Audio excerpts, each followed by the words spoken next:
ఎంత దుర్మార్గంగా వ్యవహరించినా కూడా వెనక్కు తగ్గేది లేదు అని చెప్తున్నారు హిరియనాయకు కుటుంబ సభ్యులు. ఇక దీనికి సంబంధించి మనం మాట్లాడడానికి స్టూడియోలో అందుబాటులో ఉన్నారు గిరిజన విభాగం నాయకులు సంజీవ్ నాయక్ గారు. గుడ్ ఈవినింగ్ అండి. సంజీవ్ నాయక్ గారు, ఎట్లా చూస్తారు? మొదటి నుంచి కూడా లగచర్ల రైతుల పట్ల ప్రభుత్వం చాలా దుర్మార్గంగా వ్యవహరిస్తుంది. కనీసం వాళ్ళు చెప్తున్నారు ఆ రోజు సంఘటన జరిగినప్పుడు అసలు ఆయన ఊర్లోనే లేనేలేడు, అర్ధరాత్రి వచ్చి అక్రమంగా తీసుకుపోయి అరెస్ట్ చేసిండ్రు అని చెప్పేసి వాళ్ళు చాలా క్లియర్గా చెప్తున్నారు. అంటే ప్రభుత్వ వైఖరిని ఎట్లా చూస్తారు? చాలా క్లియర్గా కనబడుతూనే ఉంది కదా. వాస్తవానికి హిరియా నాయక్ అన్నట్టు ఆయన ఇప్పుడు తను వాళ్ళ సోదరి మాట్లాడినట్టు, నేను ఇందాక వాళ్ళ వైఫ్తో కూడా మాట్లాడిన దేవి గారితో, దేవిబాయి అని వాళ్ళ వైఫ్.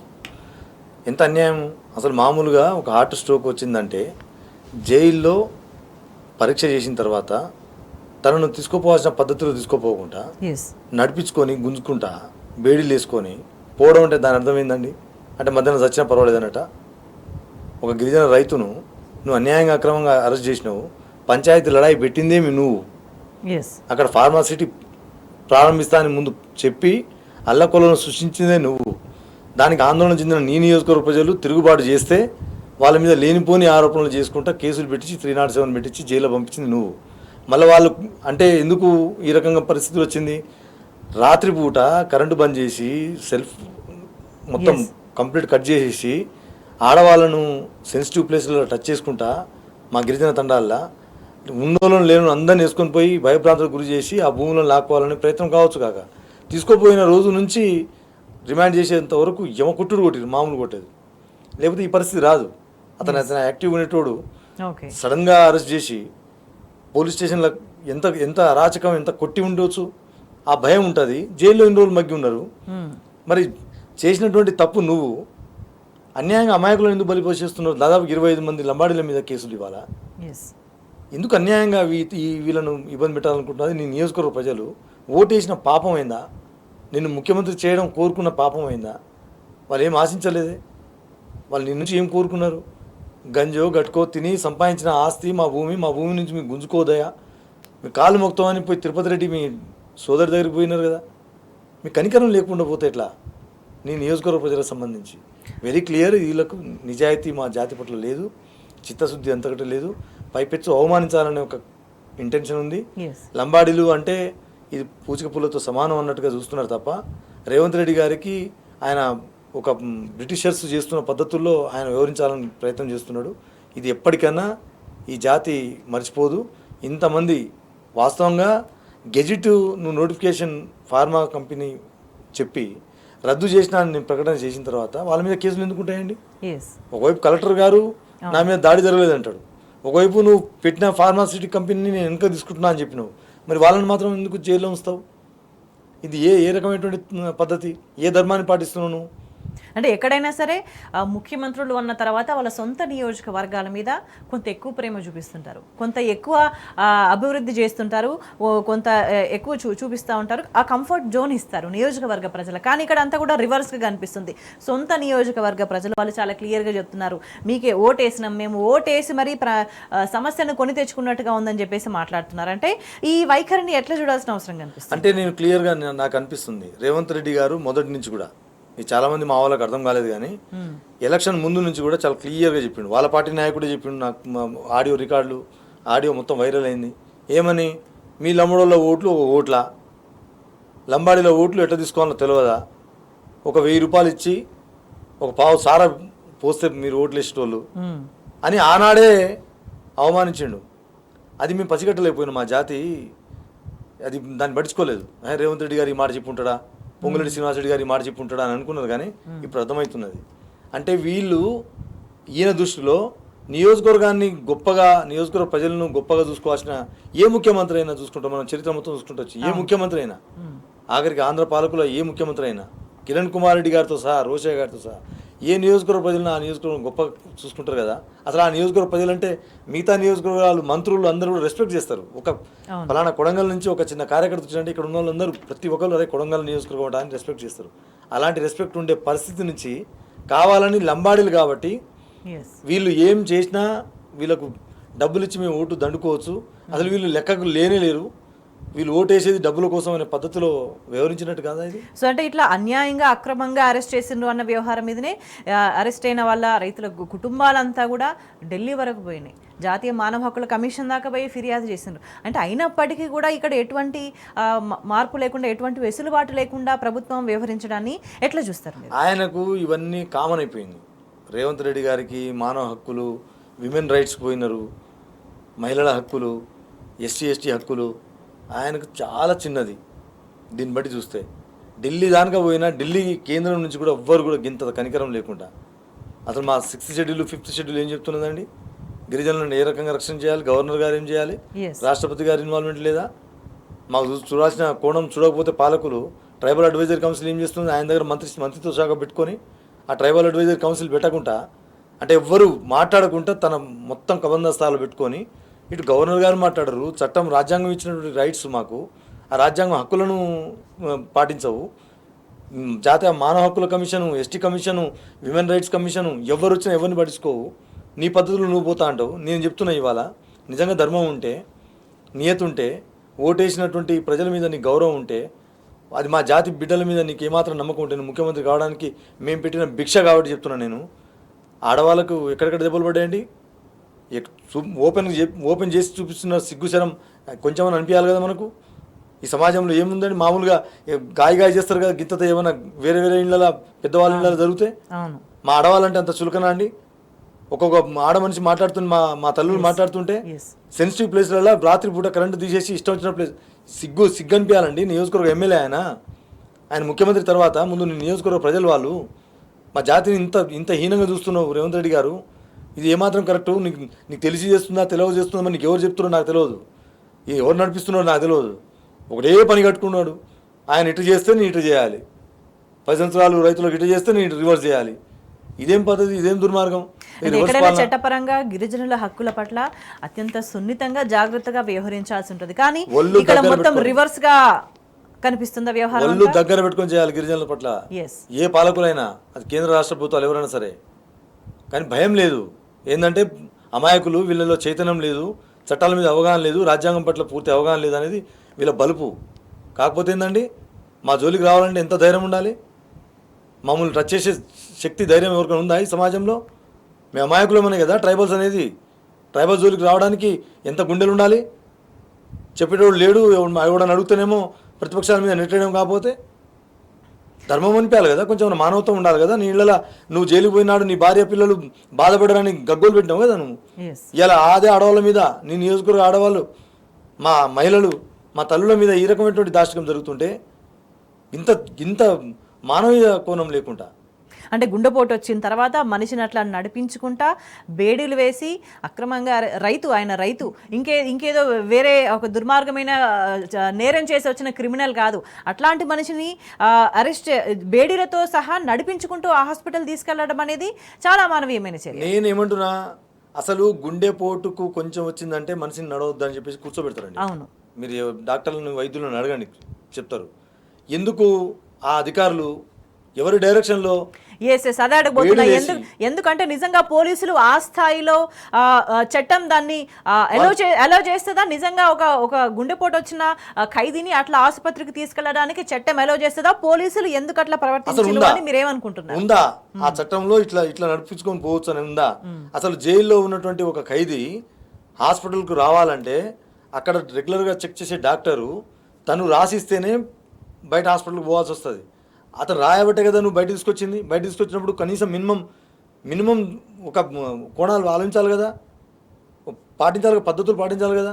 స్ట్రెచ్చరు ఏదైనా తీసుకుపోయే పద్ధతులు తెలియదా? బేడీలు వేసుకొని తీసుకుపోతారు, గుంజుకుపోతారు, బర్రెలను గొర్రెలను తీసుకుపోయినట్టు.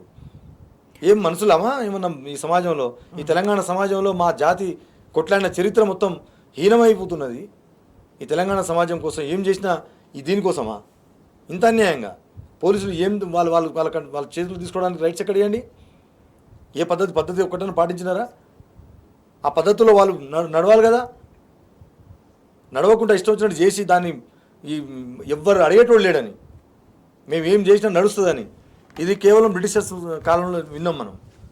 ఇంత దుర్మార్గంగా రేవంత్ రెడ్డి గారి పాలన బ్రిటిషర్స్ పాలన కంటే మించిపోతుందని నేనైతే చూస్తుంటే అప్పుడు వినది ఈయన చూస్తున్నది కరెక్ట్ అనిపిస్తుంది. ఎస్, అంటే బాహాటంగా చేస్తున్న అన్యాయం, గిరిజనులకు రేవంత్ ప్రభుత్వం చేస్తున్న అన్యాయం చాలా స్పష్టంగా కనిపిస్తుంది. సంజీవ్ నాయక్ గారు, అంటే ప్రభుత్వం చెప్తున్న మాటలు ఒక విధంగా ఉన్నాయి, చేతులు ఇంకొక విధంగా ఉన్నాయి, వాస్తవ పరిస్థితి దానికి భిన్నంగా కనిపిస్తుంది. అంటే మొదటి నుంచి కూడా ఇంత దుర్మార్గంగా వ్యవహరిస్తూ వస్తుంది. ఎంత పోరాటం చేసినప్పటికీ కూడా ప్రభుత్వం వెనక్కి ఏ మాత్రం తగ్గట్లేదు. ఇంతకుముందు అనిల్ జాదవ్ గారు అన్నట్టు కూడా వెనక్కి తగ్గినామని చెప్పేసి ఏదో మభ్యపెట్టే ప్రయత్నం చేస్తూ వచ్చింది, కానీ వాస్తవానికి ఇంకా అక్కడ ఏం జరుగుతుంది? ఏం లేదు.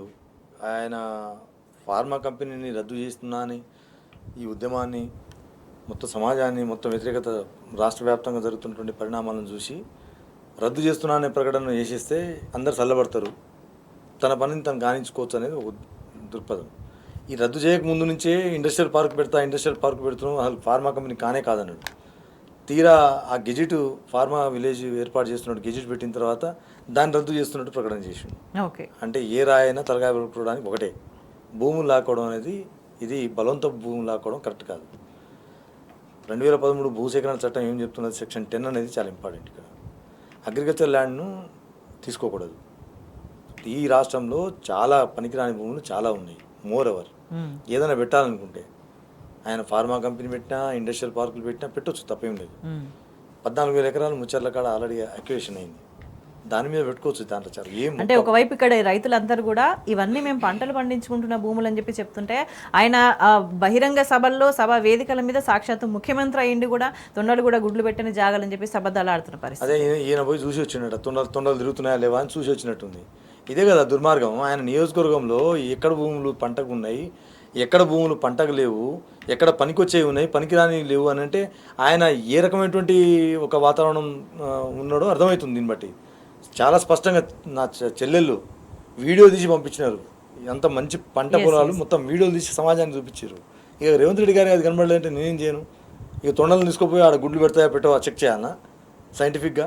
ఇది చెప్తానికి కూడా ఆయన స్థాయికి ముఖ్యమంత్రి ఆయన. రేవంత్ రెడ్డిగా మాట్లాడితే నేను ఇట్లాంటి 100 మాట్లాడుకున్నా, రేవంత్ రెడ్డి మాట్లాడిన ముఖ్యమంత్రి కదా ఆయన, ముఖ్యమంత్రిగా మాట్లాడొద్దు కదా. అంటే ఒకసారి అర్ధరాత్రి పోయి చాలా అన్యాయంగా, దుర్మార్గంగా, అమానవీయంగా ప్రవర్తించిన తర్వాత కూడా అక్కడికి ఎవరూ వెళ్లకుండా, అక్కడున్న వాస్తవ పరిస్థితి అక్కడ వాళ్ళు ఎవరికీ చెప్పకుండా, బయట సమాజానికి, బయట ప్రపంచంతో మాట్లాడకుండా పూర్తిగా పోలీసు బందోబస్తులోంచి ఎక్కడికి ఈ విషయం బయటికి రాకుండా చాలా తీవ్రంగా ప్రయత్నం చేశారు. కానీ మీరు అక్కడ నిజ నిర్ధారణకు సంబంధించి మీరు కొంత సమాచారం తీసుకున్నారు. అంటే ఆ సందర్భంలో వాళ్ళు ఏం మాట్లాడినరు, ఇప్పటికీ అట్లానే కొనసాగుతుంది అక్కడ సిచ్యువేషన్. చాలా క్లియర్గా తండాల దాదాపుగా 70-80% ఖాళీ అయిపోయింది భయంతో. మా వాళ్ళు సహజంగానే ఎవరు జోలికి పోరు, వాళ్ళు వాళ్ళ పని ఏదో వాళ్ళు చేసుకుంటారు. ఇంకా అక్కడి నుంచి ఆ వైపు ఉన్న లంబాడీలు అయితే మరీ అమాయకులు, ఎవరి ఇంకో జోలికి పోయేటోళ్ళు గారు. పూణే, బాంబే కూడా కూలి నాలుగు పోయేటోళ్ళు ఉన్నారు. ఇప్పుడిప్పుడే ఈ 10 సంవత్సరాల కాలంలో కొంచెం కేసీఆర్ గారి ప్రభుత్వం వచ్చిన తర్వాత పంట పైరు ఇవన్నీ ఉంది. మనకున్న భూమిలో భూములు అంటే మేము బాగా ఇష్టపడేటోళ్ళం. వ్యవసాయం అన్నా, భూమి అన్నా మా గిరిజనులకు, లంబాడీలకు చాలా ఇష్టపడేటోళ్ళు. చేసుకుంటా, సేద్యం చేసుకుంటా రూపాయి సంపాదించుకొని పిల్లల్ని ఇక్కడ చదివించుకుంటా, ఫెసిలిటీస్ ఇక్కడ తెలంగాణలో ఉన్నాయని ఇక్కడ ఇప్పుడిప్పుడే జమ అవుతున్న క్రమంలో మళ్ళీ కొట్టిండు. మళ్ళీ పూణే, బాంబేలో కొట్టిండు అక్కడ ఉండకుండా. ఆయన ఉద్దేశం ఏంటంటే ఇప్పుడు ముసలోళ్ళు, లేడీస్ తప్ప అక్కడ ఆ తండాలో ఎవరు లేని పరిస్థితి. ఇంత దుర్మార్గం, ఇంత అన్యాయం ఎక్కడ చూడలేదు. మా తండాలు మేము పోవడానికి మేము పర్మిషన్ తీసుకొని పోయే పరిస్థితి కూడా లేదు. పర్మిషన్ అడిగితే కూడా ఎస్పీ గారు ఇవ్వలేదు. తండాలో మేము ఒక కాశ్మీరు, ఆక్రమిత కాశ్మీర్ అన్నట్టు, ఒక కల్లోలిత ప్రాంతం అన్నట్టు, ఒక పాకిస్తాన్ పోతున్నట్టు, లేకపోతే ఇతర దేశాలు పోతున్నట్టు. ఇతర దేశాలు పోతేనే వీసా ఉంటే సరిపోతుంది, ఇక్కడ వీసా కాదు, నువ్వు ఆ తండా వాసుడు పోయినా కానీ అరెస్ట్ చేసే పరిస్థితి ఉంది. అంటే ఇంత జరిగినా ఇప్పటికీ కూడా ఏ భూములైతే తీసుకోవడానికి ప్రభుత్వం ప్రయత్నించిందో ఆ భూముల యజమానులు ఎవరైతే ఉన్నారో వాళ్ళకి స్టిల్ ఇప్పటికీ కూడా వేధింపులు కొనసాగుతున్నాయని చెప్పేసి మాట్లాడుతున్నారు. 100% అది వాళ్ళు ఓపెన్గా చెప్తున్నారు కదా. ఆ బాధితులు పిల్లలు, అక్కడి వాళ్ళు, ముసలి వాళ్ళు, అక్కడ నివాసం ఉంటూ ముసలోళ్ళను పోయి అడిగితే వెళ్ళిపోయాను. బెదిరింపులు 9 నెలల నుంచి జరుగుతుంది, ఇవాళ కాదు, 9 నెలల నుంచి బెదిరింపులు జరుగుతున్నాయి. అసలు మేము వద్దు అని మేము మొత్తుకుంటుంటే వీళ్ళు ఇంకా బెదిరిస్తున్నారు, రెచ్చగొడుతున్నారు తప్ప, మమ్మల్ని అన్యాయంగా మోసం చేస్తున్నారు తప్ప ఇంకోటి లేదని చాలా స్పష్టంగా క్లియర్ చెప్తున్నారు కదా. ఆ విషయం అందరికీ తెలుసు, సమాజం మొత్తానికి తెలుసు. ఇక్కడ ఏంటంటే మా జాతి ఏం చేసినా నన్ను ఏం చేయలేదులే, ఈ జాతికి ఏమైనా చేయొచ్చు అనే ఒక భావనలో రేవంత్ రెడ్డి గారు ఉండడమే మాకు చాలా చాలా బాధ కలుగుతున్న విషయం. ఎందుకంటే ఆయన పెద్దోం చేసింది మా వాళ్ళు, ఎమ్మెల్యేని చేసిందే మా వాళ్ళు. ముఖ్యమంత్రి కావడానికి మీరు గమనించండి, తండాల్లో ఇంత చేసిన కేసీఆర్ గారిని కాదని ఒకసారి తెలంగాణ ఇచ్చిన సోనియా గాంధీ గారి రాహుల్ గాంధీ గారి నాయకత్వంలో తెలంగాణ ఇచ్చిన కాంగ్రెస్ ఓటేద్దామని ఒకసారి ఓటేసారు. ఖమ్మము, వరంగల్, నల్గొండ, మహబూబ్నగర్ ఉమ్మడి జిల్లాలు వన్ సైడ్ ఓట్లు వేసారు. తండాల్లో 72% ఓట్లు కాంగ్రెస్కి వేసారు. లంబడోళ్ళు మా జాతి ఓట్లు వన్ సైడ్ వేసి ముఖ్యమంత్రి కావడానికి 40 సీట్లు రావడానికి మా లంబాడీలు ఇక్కడ ఈ రాష్ట్రంలో. అలాంటిది వీళ్ళను ఎందుకు తొక్కాలనుకుంటుందో ఇప్పటికీ అర్థం కావట్లేదు. మాకు చర్చలు స్టార్ట్ అయినాయి కింద. ఆయన అనుకుంటుండే అంత గొప్పగా అంటే ఇవన్నీ చూస్తుంటే సొంత నియోజకవర్గ ప్రజల కంటే భూములు కంపెనీలు పెట్టుకోవడమే ముఖ్యమంత్రికి ఇంపార్టెంట్ అని భావిస్తున్నారా? నేనేమంటున్నా అంటే నిజంగా ఒక దౌర్భాగ్యం ఏంటంటే ఒక రియల్ ఎస్టేట్ చేసుకుంటా రాజకీయం చేసుకుంటా ముఖ్యమంత్రి అయిండు. ఇక ఆయనకు ఏ పని నుంచి వచ్చినామో ఆ పనిని మర్చిపోవడం అనేది ఎవరికైనా వంట పట్టదు. ఆయనకు రియల్ ఎస్టేట్ చేయాలనేది కసి. ఇక వాళ్ళు మంచోళ్ళు చెడ్డోళ్ళు అందరూ కూడా అందరు సెటిల్ కావాలి. మా మీద పడ్డరు ఏంది, మీ భూములు 100 కోట్లు ఉన్నాయి, 100 ఎకరాలు ఉన్నాయని మీరే చెప్పారు కదా, పటేల కుటుంబం అని మీ దగ్గర పెట్టుకుంటే పోయలే. మరి ఇప్పుడు ఎకరము 2 ఎకరాలు ఉంటుంది మాది, 100 ఎకరాలు ఉండవు కదా మా దగ్గర. మా భూముల దగ్గర ఎందుకు వస్తున్నారు వీళ్ళు? మేము ఇప్పటికీ అర్థం కావట్లేదు. వీళ్ళు గోక్కుంటున్నారు, మేము అమాయకంగా ఉంటాం. కానీ మరీ అంత అండర్ ఎస్టిమేట్ చేయడం అనేది కరెక్ట్ కాదు. మేము నిజాయితీగా ఉంటాం, అమాయకంగా ఉంటాం, నిజాయితీగా ఉంటాం. టైం వచ్చినప్పుడు ఏం చేయాలో చేస్తాం, చేయకుండా అయితే వదిలిపెట్టాం. ఈ జాతితోటి గోకోవడం అనేది ఆయన చేసుకుంటున్న పెద్ద తప్పు. ఇది చాలా చాలా తీవ్రంగా పోతుంది. ప్రతి తండాకు ఎవరిని అడిగినా మా జాతిలో ఇది చేస్తున్నది అన్యాయం. ఇంత అవసరం లేదు. ఒక ముఖ్యమంత్రి నియోజకవర్గంలో ఆ ప్రజలను గొప్పగా చూసి చూడాలి తప్ప ఆ ప్రజలను ఇబ్బంది పెట్టే పద్ధతుల్లో చేయొద్దు అనేది ప్రతి ఒక్కరి నోట్లో ఉన్నది. ఏ ఫంక్షన్లలో, ఏ పెళ్లిళ్ళల్లో ఇక ఆయనకు చెప్పేటోడు ఎవరు చెప్తున్నారో అర్థం కావట్లేదు. ఓ గొప్పగా ఉందని కానీ దుస్సుముంది ఏం లేదు చెప్తున్నా నేను. సంజీవ్ గారు, అంటే ఒక్క మాటలో చెప్పాలంటే ఒక విషయం చాలా క్లియర్, వీళ్ళని భయభ్రాంతులకు గురి చేయడానికే ప్రభుత్వం ఇట్లా వ్యవహరిస్తుంది, ఇంత అమానవీయంగా దుర్మార్గంగా. ఒక మాటలో చెప్పాలంటే తదుపరి కార్యాచరణ ఎట్లా ఉండబోతుంది? నేను ఈ సందర్భంగా కార్యాచరణ కంటే ముందు ఒక మాట చెప్పాలి. నేను ఉమ్మడి రాష్ట్రంలో ఆనాడు ఫీల్డ్ ఫైరింగ్ స్టేషన్ అని రాచకొండ తండాలు ఉన్నాయి. ఆ రాచకొండ తండాల్లో ఫీల్డ్ ఫైరింగ్ స్టేషన్ పెడతామని ఉమ్మడి రాష్ట్రంలో జరిగినటువంటి పరిస్థితులు మనకందరికి తెలుసు. మళ్ళీ ఒకసారి గుర్తిస్తున్నా. అధికారుల కార్ల మీద పెట్రోలు, డీజిల్ కూడా పోసిర్రు అక్కడ మా గిరిజన రైతాంగం. దాడులు భయంకరంగా వ్యతిరేకించారు, తిరుగుబాటు చేసినారు. అప్పుడు గింత కేసు కాలేదు, చీమ కుట్టినట్టు కూడా లేదు, చేయలేదు. వెంటనే వెనుకకు తీసుకున్నది. అసలు రేవంత్ రెడ్డి గారు తెలంగాణలో ఈయన కంటే అప్పుడు ఉన్నటువంటి కిరణ్ కుమార్ రెడ్డి గారి నయం అనే పద్ధతుల్లో ఒక కేసు పెట్టలేదండి. ఇక్కడ ఈయన కల్లోలం సృష్టించిన అంశం ఈయన. ఈ ఫార్మాస్యూటికల్ కంపెనీ పెడతామని చెప్పింది ఈయన, బలవంతంగా భూములు లాక్కుంటామని బెదిరించింది ఈయన, అసలు మా జోలికి రావద్దని మొత్తుకున్న 9 నెలల నుంచి కాళ్ళేలా పడుతున్నా కనికరించింది ఈయన. కేసు పెట్టి జైల్లో పంపించి కొట్టలేదు మొర్రో అని కలెక్టర్ గారు ఒకవైపు చెప్పిన కేసు పెట్టించింది ఈయన, జైల్లో పంపించింది ఈయన. అలాంటి రైతులను బేడీలేసి గుండెపోటు వచ్చిందన్న తర్వాత కూడా ప్రికాషన్స్ ఏం తీసుకోకుండా డబుల్గా బేడీలు వేసుకొని గుంజుకోపోతుంటే ఈ సమాజం మర్చిపోదు. ఖచ్చితంగా ఇది ఇక్కడ తెలుసుకోవాల్సింది కాదు. కాంగ్రెస్ పార్టీ ఎన్నికల మేనిఫెస్టోలో అయితే ఇన్ని పేజీలు రాసిందో, కాంగ్రెస్ పార్టీ ఎన్నికల మేనిఫెస్టో ఒక తీరుగా ఉన్నది, రేవంత్ రెడ్డి చేసేది ఇంకో తీరుగా ఉన్నది.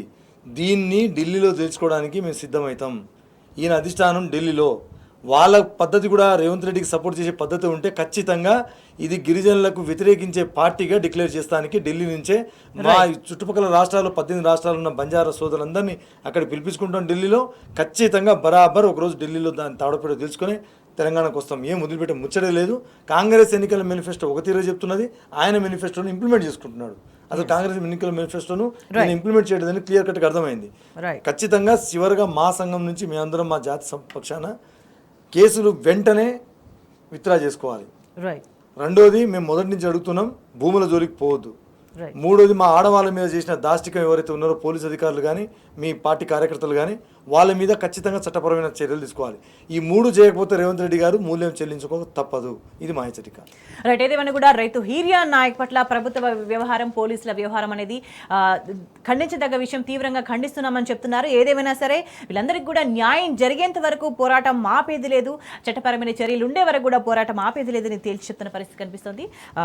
థ్యాంక్ యూ సంజీవ్ నాయక్ గారు, మీ అభిప్రాయాలు తెలియజేసినందుకు. That's all for now. Stay tuned.